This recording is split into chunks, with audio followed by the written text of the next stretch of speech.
I actually run 38s. I went past the tire size most people are agonizing over. And I'll tell you up front, if I could start my whole build over, I'm not sure I'd do it the same way. People ask me one question more than almost any other. Should I just go straight to 37s and skip the steps in between? And to be honest, I haven't really thought about it until now. Here's what I've learned from being further down the road than most people. The honest answer has almost nothing to do with the tire, and by the end, you'll land in one of two places. Either you realize you don't need what you're about to spend money on, or you realize you should stop bleeding cash in stages and just commit to your plan. I don't know yet which one you are, but I know how to find out, so stay with me. Here's the trap. 37s aren't really a tire decision. They're the first domino in a build. The second you commit to that tire size, you quietly signed up for a whole list of other things, and most people don't find that out until the money is already gone. I didn't find it out either. I made the call, then spent months learning what the call actually included. So I'm going to show you what 37s really set in motion. The one question that decides whether it's even right for you, and then my straight answer on whether to skip the steps and go straight to it. Some of this is probably going to sound like I'm talking you out of it. I'm not. I just want your eyes open a little bit more than mine were. A 37 costs more than a 37 costs. It sounds like a riddle till you paid for it. Your tire is bigger and heavier than what your Jeep left the factory expecting to turn. And that one change reaches into almost everything. Let's start with the obvious. You're probably going to need wheels and a lift just so you can fit them on there. So you're already spending before you gained a single thing you can feel on the trail. Then there's gearing. And I'll be straight with you. You can run 37s on stock gears. It works. The Jeep actually moves. But you feel it. Sluggish where it used to be quick, the transmission's hunting around, probably more than you'd like, the whole drivetrain working harder to turn a tire that it was never really set up for. You don't have to re-gear. It's a kind of once you feel it, most people want it type of thing. Budget for it is a probably, not a maybe. Brakes, that's a real effect. More tire out there takes longer to stop because they're bigger and heavier. And you'll feel that too. But required? Probably not. Some people just adjust how they drive and never touch them. Others want the confidence of a bigger setup and spend the money there. That's honestly your call. Just know that it changes and decide honestly whether you're okay with it. Now steering. Steering can go for a good while as it sits. The bigger tire is going to load those parts harder. So what you're doing is you're speeding up the wear clock. But it's usually not a today problem. And I say usually on purpose. And here's where mine got me. My electric steering started overheating, and it would cut out intermittently, especially at low speeds when I was turning and putting extra stress on the system. It was the kind of problem I just didn't feel comfortable trusting, especially when I was miles away from anybody else. I could have just put the factory back in, probably for less money, but the factory parts would have just reset the same clock. And I'd probably be right back here doing it again down the road in somewhat short order. So I just went ahead and converted the whole thing to a hydraulic setup built for more than I was even running. It cost me over double what the factory fix would have been, and honestly, it was a worthy upgrade. I'm not going to pretend otherwise.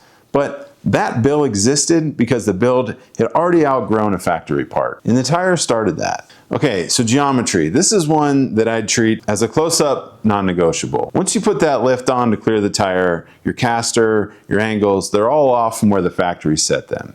And the Jeep's going to wander, it's going to feel vague on the highway until you correct it. It's not a fancy upgrade. It's putting back in the geometry the lift took away.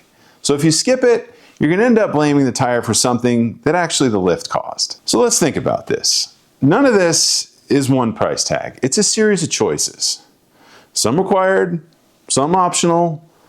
All of them are a lot easier to make when you saw it coming. But there's a bigger number hiding behind every one of them. And it's the one that quietly decides everything. The tire is one of the smallest lines in the receipt. Around it, the wheels, the lift, the geometry correction, probably gears once you felt it, maybe brakes, maybe steering if your build pushes it just like mine did, and possibly even stronger parts if you wheel it hard enough. Because a big tire puts more leverage on everything spinning behind it. And look, I'm not stacking those up to scare you off. I'm laying them out because when somebody asks if they can go straight to 37s, what they're really asking is whether they can skip the costs. And the size doesn't let you skip it. It sets the floor for it. If the budget only covers the tire, it doesn't cover 37s yet. It covers the tire that's going to make your Jeep feel worse until the rest catches up. Which brings up the real question, and the one you should have answered before you ever looked at the tire, and has nothing to do with money. What do you actually do with your Jeep? Be honest here, because this is where the whole answer lives. If you rock crawl real technical stuff on a regular basis, then yeah, 37s earn every dollar. The clearance matters, the way it eats obstacles matters. Every upgrade that comes with it is buying capability you're actually going to use.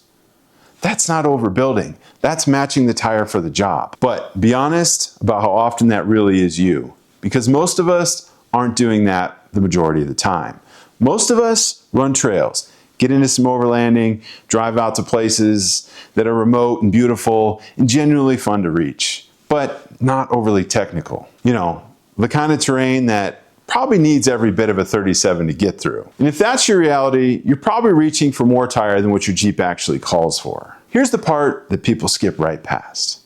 You don't pay for a bigger tire once. You pay that tax on it every day you own it. Parts wear faster, your fuel economy drops, and it stays dropped. The Jeep works harder to do the same job. That's not a one-time hit at a shop.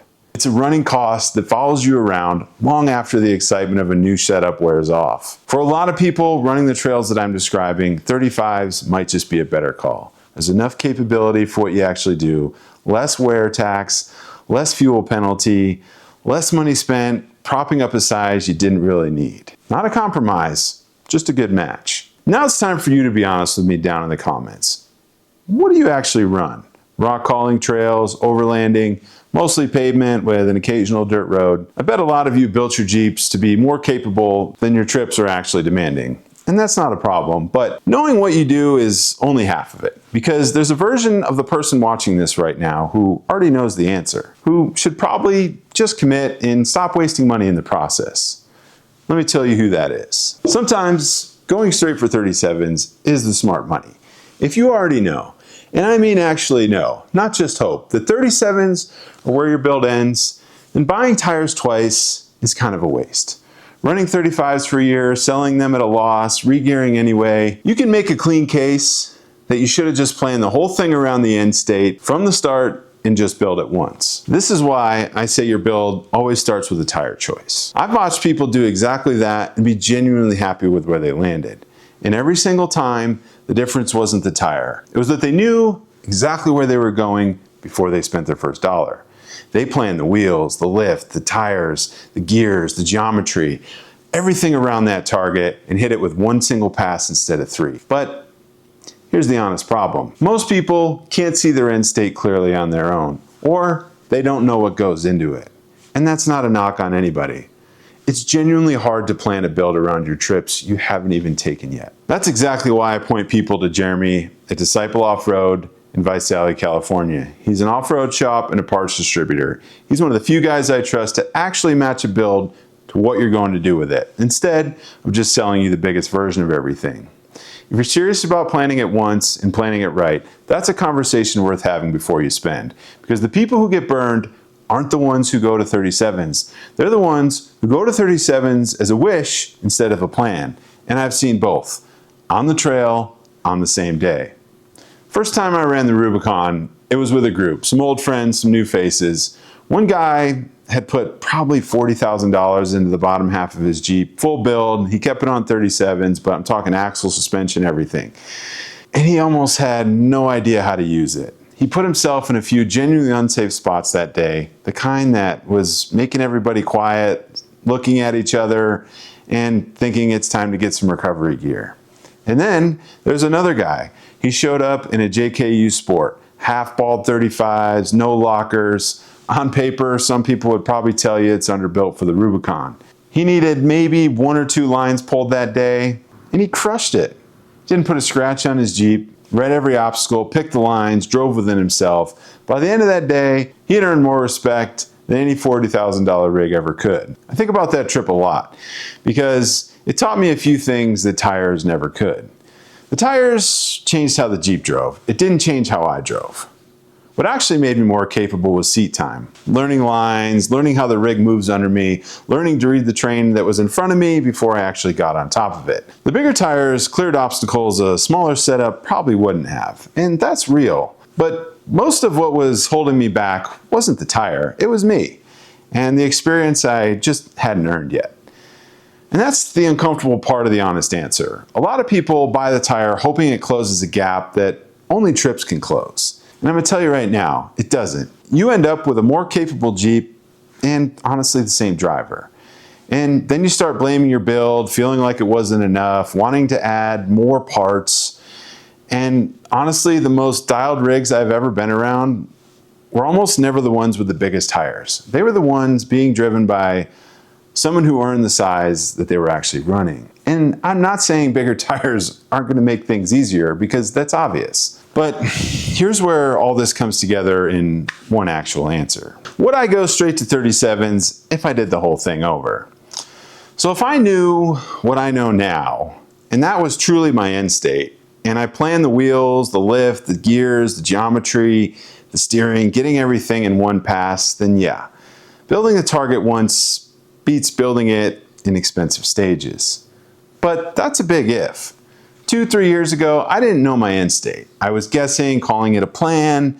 In the version that I actually lived, no. I'd probably run a smaller tire, would have spent the money I saved on maybe certain trips, getting some real seat time to tell me what my Jeep actually needed to run the trails that I wanted to run. So the real answer isn't 37s, 35s, 33s. It's drive the Jeep you have, learn it. Save for the upgrades while you're learning to drive it, because the driving is what tells you which upgrades you actually need. Figure out where you're going before you spend. The tire is going to pick your budget for you. That's not the guy who buys capability. That's the guy who builds it. And if you're made it this far, you're already thinking like him. If you want a framework for working through the money side before you spend a dollar, the free Jeep Cost Control Playbook is linked below. It walks you through this exact kind of decision: what to spend on, what to wait on, and how to tell the difference. But the tire is only half the story, because the real question underneath all of it isn't what you built, it's why you built it that way in the first place. That video is up right now. It connects straight to everything I just covered, and it's going to land differently now that you've seen this. Watch it next. Thanks for stopping by, Roam Nation. I'll see you on the next one.